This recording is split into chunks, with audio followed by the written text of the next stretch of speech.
అందరికీ నమస్కారం. ప్రభుత్వ ఆటానమస్ కళాశాల రాజమండ్రి వార్తావాహినికి స్వాగతం.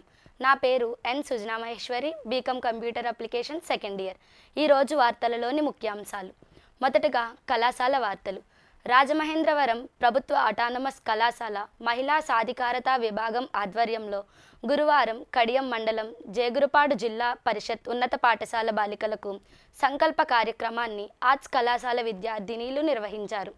సంకల్ప కార్యక్రమం ద్వారా బాలికలకు మంచి చెడు స్పర్శ, ఉమెన్ ట్రాఫికింగ్, బాల్య వివాహాలు, విద్యా career guidelines, child help line number 1098 గురించి సంకల్ప కమిటీ సభ్యులు మరియు శిక్షణ పొందినటువంటి కళాశాల విద్యార్థినీలు పాఠశాల బాలికలకు అవగాహన కల్పించారు.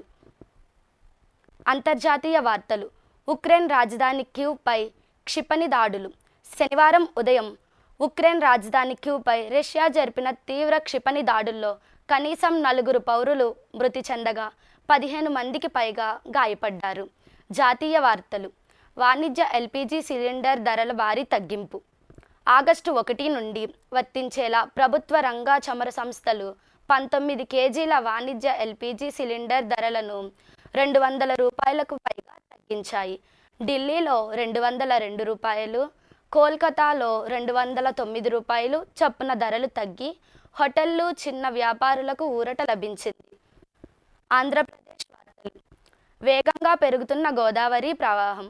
ఎగువ ప్రాంతాల్లో కురుస్తున్న భారీ వర్షాలతో రాజమహేంద్రవరం వద్ద గోదావరి నది నీటి మట్టం మరియు నీటి ప్రవాహం వేగంగా పెరుగుతోంది. మరోవైపు రాష్ట్రంలోని పలు జిల్లాల్లో ఉరుములు మెరుపులు కూడిన వర్షాలు నమోదవుతున్నాయి. కామన్వెల్త్ గేమ్స్ 2026 నీరజ్ చోప్రాకు రజతం. గ్లాస్గో వేదికగా జరుగుతున్న కామన్వెల్త్ క్రీడల్లో పురుషుల జావెలిన్ త్రో ఫైనల్లో భారత స్టార్ అథ్లెట్ నీరజ్ చోప్రా రజత పథకం సాధించారు. ఇదే ఈవెంట్లో భారత్కే చెందిన యశ్వీర్ సింగ్ కాంస్య పథకాన్ని గెలుచుకున్నారు. వాతావరణ వార్తలు.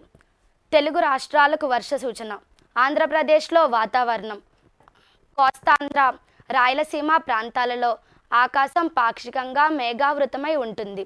గంటకు 30 నుండి 40 కిలోమీటర్ల వేగంతో ఈదురుగాలులు వీచే అవకాశం ఉందని, ఎగువ ప్రాంతాల నుంచి వస్తున్న నీటి ప్రవాహంతో గోదావరి వాహక ప్రాంత ప్రజలు అప్రమత్తంగా ఉండాలని అధికారులు హెచ్చరించారు. ఇంతటితో ఈనాటి వార్తలు సమాప్తం. ధన్యవాదాలు.